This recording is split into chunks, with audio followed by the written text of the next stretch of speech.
Hello again, everyone, and welcome back to Stokes Sounds Off. I'm your host, James Stokes. On this last day in May, I am grateful for the opportunity I have to pay tribute to President Henry Benyon Eyring, who is celebrating his 93rd birthday.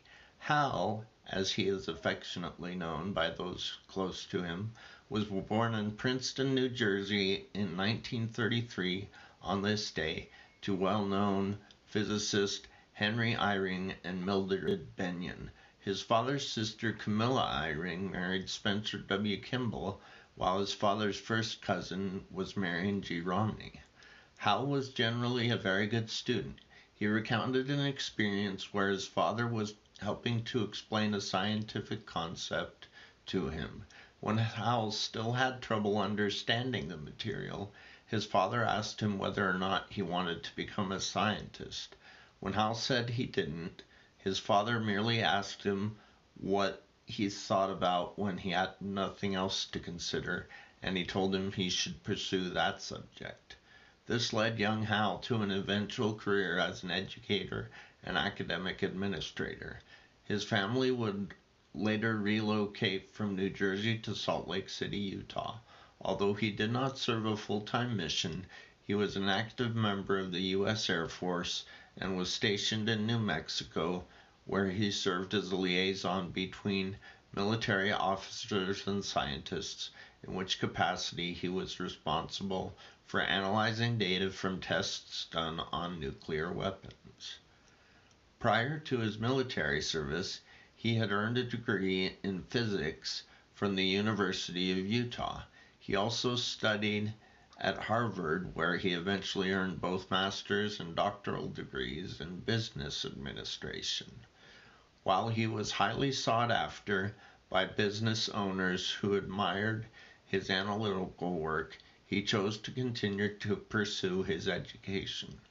In the meantime, it was not until 1960, when Hal was 26 or 27 and serving in a district presidency, that he met Kathleen Johnson at a YSA meeting in New Hampshire.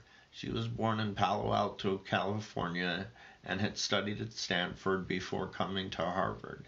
She also spent some time studying at the universities of Vienna and Paris.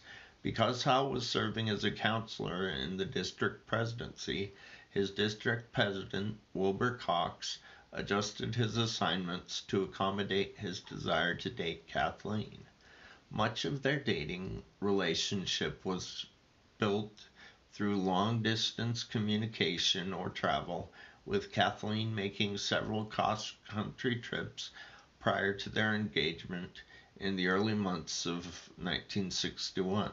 They continued their courtship for the next year or so and were married in the Logan, Utah temple on July 27, 1962, which time Hal was 29 years old. Their marriage was solemnized by his uncle, then Elder Spencer W. Kimball of the Quorum of the 12 Apostles. Their family would eventually include 6 children, 4 sons and 2 daughters.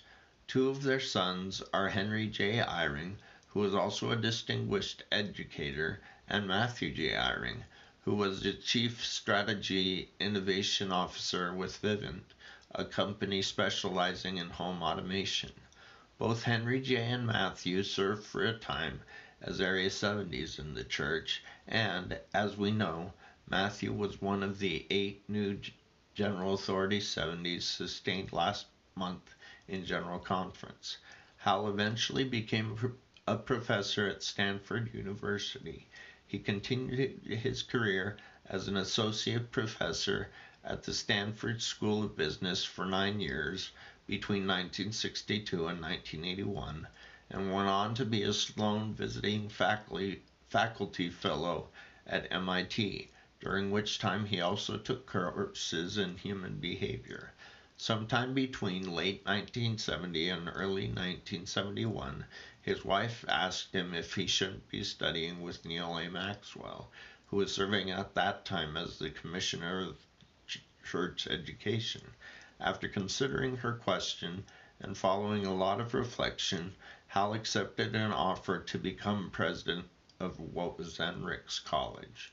Although other job offers came his way during his 6-year tenure at the college, he continued to serve until his release in 1977. His previous church callings included being a bishop, serving as a member of the Sunday School General Board, and as a regional representative. In 1980, Howe was called to serve as the Commissioner of Church Education, succeeding Jeffrey R. Holland. He would continue to serve in that capacity until 1986, when the church reorganized the presiding bishopric in April 1985. Robert D. Hales was called as the new presiding bishop, and he recommended that Howe serve as his first counselor. After serving in that capacity for 7.5 years, he was called in October 1992 to serve as a member of the First Quorum of the 70.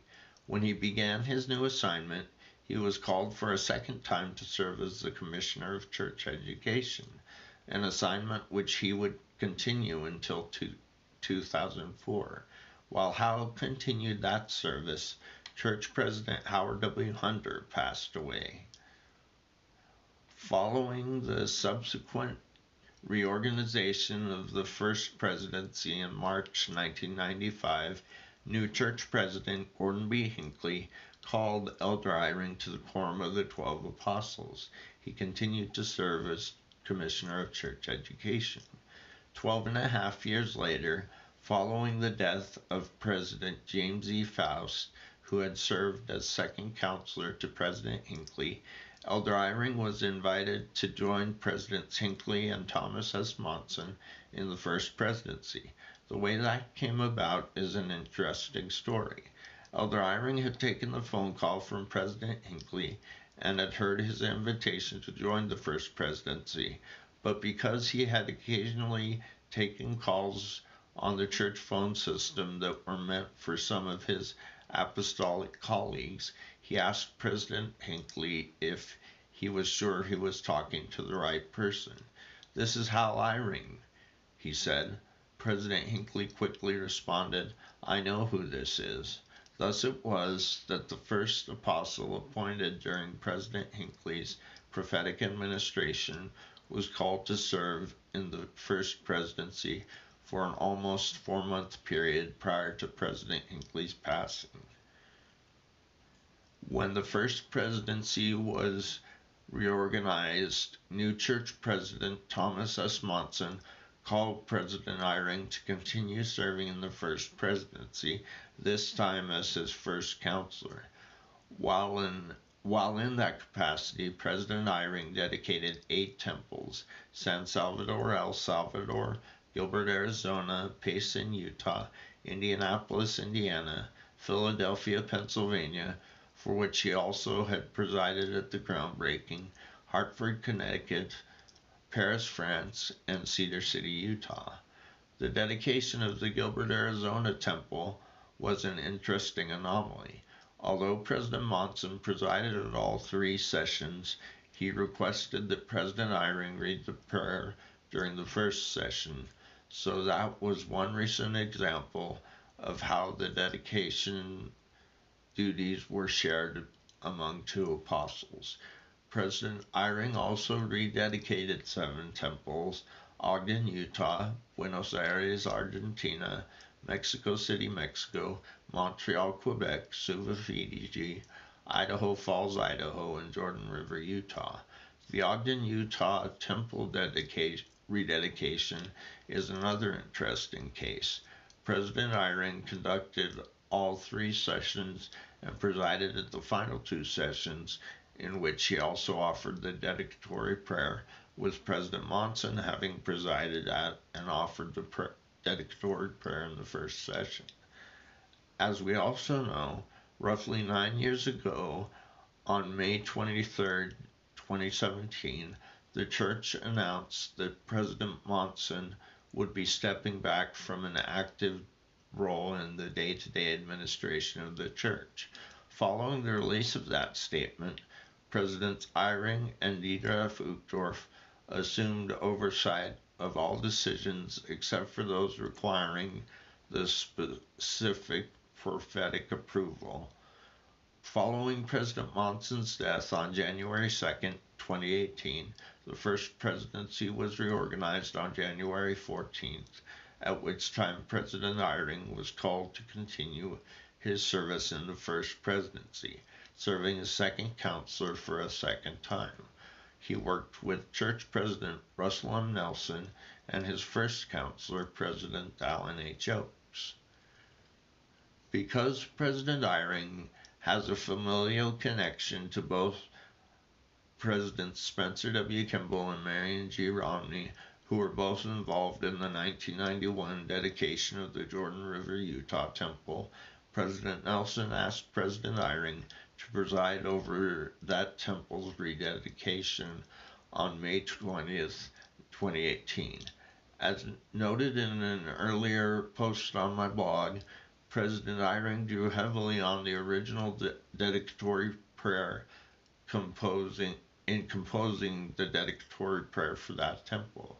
Just about 1 year later, he was asked to preside over the one-session private rededication for the Oklahoma City, Oklahoma temple, since he also has ancestral connections to that temple. He also presided at the rededication of the Tokyo, Japan temple, which was also originally dedicated by President Spencer W. Kimball. As we know, President Nelson died on September 27, 2025, and the first presidency was again dissolved.